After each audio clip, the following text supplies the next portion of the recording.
ఈ రోజుల్లో చాలా మంది దైవజనులు ప్రార్థిస్తున్నప్పుడు మనుషులు కింద పడిపోతున్నారు. దానికి బైబిల్లో ఆధారం ఉందా అన్న విషయాన్ని కొంచెం తెలియజేస్తారా?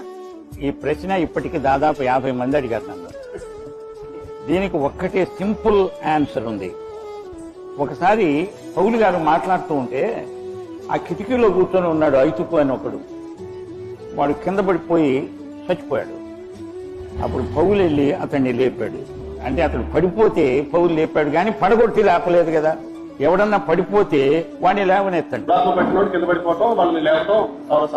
దురాత్మ పట్టిన వాడు కింద పడతాడు, కానీ మామూలు విశ్వాసి ఎందుకు కింద పడతాడు? ఇప్పుడు ఏంటంటే అతన్ని కింద పడగొట్టి లేపడము అనే ఉద్యమం కొంతకాలం కిందట ఆరంభమైంది. అదేంటంటే పడగొడితే నాలో దేవుని శక్తి ఉన్నది అని. పడగొట్టడంలో లేదు దేవుని శక్తి, పడిపోయిన వాడిని లేపడంలో ఉన్నది దేవుని శక్తి. ఒకవేళ నువ్వు పడిపోతే నేను వచ్చి లే అని లేపుతా. పేతురత్త జ్వరంతో పడి ఉన్నది, అవునా? అంతేగాని యేసు ప్రభు వచ్చి ఓ పేతురత్త నువ్వు పడిపోమ్ము అని పడిపోయిన తర్వాత లెమ్ము అని అనలా.